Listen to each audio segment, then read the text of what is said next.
Hello and welcome. If you're in one of those seasons of life where everything just feels heavy, where the silence from above feels deafening, then this is for you. We're going to dive into what it really means to trust, especially when you can't see the road ahead. So let's just start with a really powerful question. I want you to just think about this for a second.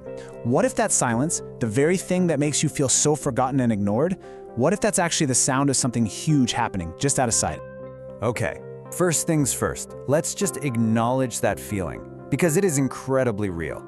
This first part is all about validating that heavy weight you feel when the silence seems louder than anything else in your life.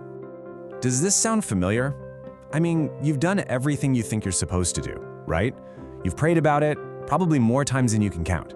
You've waited, you've tried to put on a brave face, but when nothing seems to change, man, it is just exhausting. And when you're that bone tired, that's when this question starts to creep in. And it's a hard one to even admit to yourself, isn't it? You're supposed to have faith. But when the struggle is this real and the silence is this long, it is so natural to wonder, is anyone even listening? It's that battle between what your head believes and what your heart is feeling. So how do we square that? How do we deal with that feeling? Well, in this next part, we're going to try and reframe this whole idea of silence. We're going to look at what you might call the invisible work, all the things that are happening just beneath the surface. This really gets to the heart of a huge misunderstanding that, honestly, I think a lot of us have. We kind of expect faith to work like a vending machine. You put the prayer in, and you expect a quick, visible answer to pop out. But real spiritual growth, it just rarely works that way. And you can really see the difference right here. Our expectation is on the left. We want instant clarity, we want big, visible signs, we want a fast solution, but the reality is often so much quieter. It's this gradual growth, this internal shift that's happening inside of us. Our big mistake is thinking that just because nothing looks different on the outside, it means nothing is different on the inside. I mean, think about it like this. Some of the most powerful processes in nature are completely invisible when they start. You plant a seed, you don't see anything for days, maybe weeks, but underneath the soil, life is happening. It's growing roots, getting strong. It's the same with healing. The most important work starts on the inside. Just because you can't see the movement doesn't mean there's no progress. Okay, so this brings us to a really crucial turning point.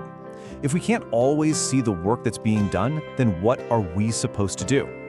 This next section is all about making a very active, very intentional choice, the act of letting go. Now, it is so important that we get this right. What does leaving it in God's hands actually mean? It is not about giving up. It's not about becoming passive or just stopping to care. Not at all. It's an act of deep, powerful trust. It's you saying, okay, I've done my part, I've done all I can do, and now I am choosing to release the crushing weight of trying to control the outcome. And let's be really clear about this. This is not a magic fix. The problem doesn't just vanish overnight, but making this choice, it completely changes how you carry the problem. Instead of it being this huge burden squarely on your shoulders, you create space, you create breathing room, and that's where a sense of peace can start to creep back in. So if we're not meant to just grit our teeth and endure the pain, then what is it for? Let's talk about that. This section is all about finding the purpose hidden inside the pain and how these brutal seasons can actually be the most transformative times of our lives. This is such a powerful idea. Think about it. When life is easy and comfortable, we don't tend to do a lot of deep soul searching, do we? But hardship forces us to look under the hood. It makes us question everything. It's not that the pain itself is a good thing, but it can absolutely be the spark that ignites a kind of growth that comfort could never, ever give you. And this transformation, it usually follows a kind of path. First, you just endure the struggle. And in that process, you start developing a new kind of strength, a resilience you didn't know you had. That, in turn, refines you. It gives you a whole new perspective on life. And then, finally, through all of that, you can discover a deeper sense of purpose, your why. This right here, this is the hope that you can hold on to. The idea that this season, which feels so empty and difficult right now, will one day be the story you tell about how you became the person you were always meant to be. All of this leads us to a final, really powerful shift in how we see things. We can call it the Great Realization, where we get to go back and re-examine what we thought was happening to us all this time. So often, a closed door feels like rejection. It feels personal and it hurts. But what if it wasn't rejection at all? What if it was actually a course correction, a loving redirection, steering you away from a path that wasn't right for you in the first place? And what about that endless waiting? That delay that feels like a definite no? What if that waiting period was actually a form of protection, shielding you from something you weren't ready for, or maybe from a situation that would have ended up hurting you? And finally, we come full circle, right back to the beginning, back to that silence. What felt like you were being ignored? What felt like a total absence? What if it was actually a season of intense preparation?